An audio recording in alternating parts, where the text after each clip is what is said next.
Hey, what's up guys? Welcome back to Tactical Ashigarami TV.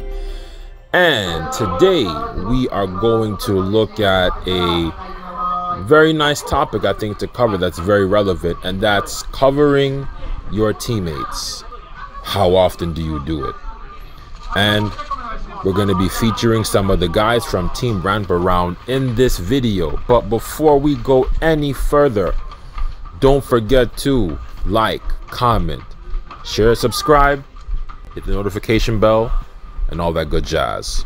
So recently we've been very consistent with putting out a lot of videos. I know you guys know that, you know, editing and putting a lot of this stuff together does take a good amount of work. So just a future reference for a lot of you guys that are watching the vids, be sure to like, be sure to comment, be sure to engage if you can. It does make a really big difference, and we greatly appreciate it a lot. So going forward, this is pretty much our first segment from the recent Hexera super game that we did play, featuring a lot of famous YouTubers, guys. A lot of the guys that you're going to see playing in a lot of these videos are really good, and they have a huge following here in Japan, whether you know them or not. So just stay tuned.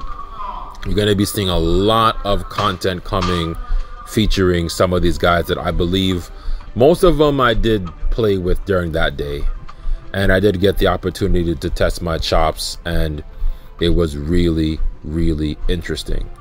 So the main aspect we're looking at here, right, is pretty much when you talk about CQB, in a sense, not in a sense only CQB, but playing airsoft in general.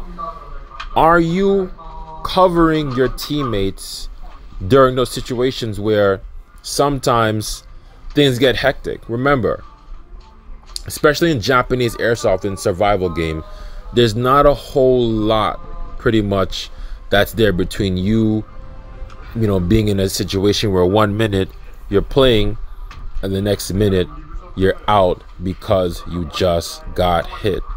And how do we keep from getting put in those type of situations on a regular basis?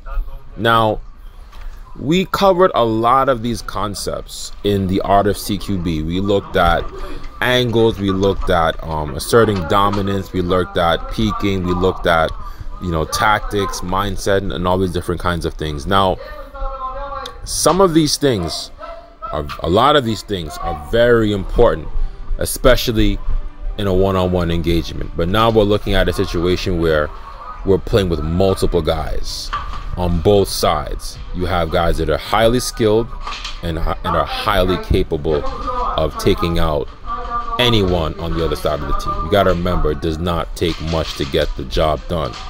So what you're ultimately looking at is the importance of defraying tasks amongst your teammates. Now, as you see with the Ramp Around guys, a lot of them, I played with them before, so I have a good idea what their style is. Masaki and the other guys that are on that team, and they're a really dynamic airsoft team here in Aichi. Now, their style is a little bit different. So, like I mentioned before in the first Art of CQB video, adapting to the style of your teammates, right, does come into play here, right? If we are enabling our teammates to protect us as we protect them, you create that big umbrella of cover, right? In those situations where now you have a wider scope of capabilities that you didn't have initially. When we talked about the arc of fire, that's also something that is highly relevant in the situation. If you notice what's going on, the rate of engagement is low, because guess what? In those high stake games, right, where everybody's got their GoPros out and everybody's looking and watching and seeing what's going on, nobody wants to go out and go get themselves killed and end up on somebody's GoPro highlight. And you see it happen over and over again. So during that time, you see a lot of these guys, what are they doing? They're communicating, they're covering, and we're doing our covering and our clearing, and we're checking corners, and we're playing a lot more carefully than you usually would in those kinds of situations, which I think is super important. So you're not going to be in those scenarios where you'll see me in some of my Brave Point games where I'm in a firefight probably every 2 or 3 seconds. It's not necessarily that. A lot of the fighting that's going to be taking place, you can kind of call it the battles within the battle. So what does that mean? The footwork, tactics, angles, peeking, right? And all of these things are being accounted for on both sides of the spectrum, whether it's on the team that you're playing on and also on the opposite side. You got to remember that these guys are highly capable, and they're also trying to take you out as well. We have the opportunity to play with a lot of different people from different walks of life, because a lot of other the guys from the other airsoft scenes, from Fukuoka and out in the west as well. Maybe some players from the east that I may not know too well. They did come out, so we got the chance to see a lot of different styles in one game. It kind of reminded me of those situations where that we used to have in those old school open mats, like in jiu-jitsu, where at one point in time, a lot of people will come in, and basically, you get a chance to pretty much just spar with a lot of different guys and get a taste for, okay, this is what this style is, this is what this style is, and you pretty much take it from there, which is really cool in that sense. So going back to the basics, how do we reinforce what we're doing here? We go back to our chops, we go back to our fundamentals, the things that brought us to this point, and the things that help us to become successful regardless of who and what we're up against. And that ultimately is what makes a big difference in those situations.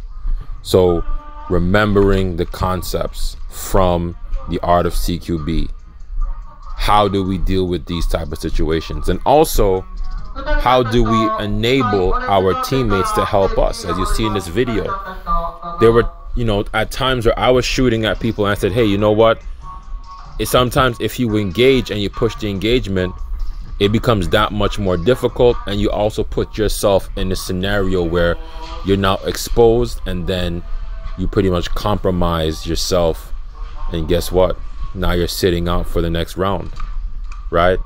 You got to remember, we got over 50 players in one game, so the teams are shuffled.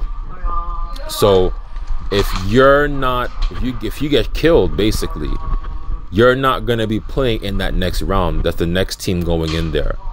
So you got to sit out, you got to wait for that team to get done with their game, and then you go back in. So you don't want to end up in a situation where, hey, you know what, you're not getting what you're supposed to get because you were too hasty. So keep that in mind, guys. We got a lot more content coming. This is just a piece of the situation. It's going to be insane. You guys are going to love it. So don't forget, guys, and remind you again, like, comment, share, subscribe, all that good jazz. You know how we do it. This is Tactical Ashigarami TV, and we're going to keep it consistent, and we're going to keep the content coming. You guys stay breezy, stay cheesy, stay easy, stay up, take care. Love you guys, and I'm out.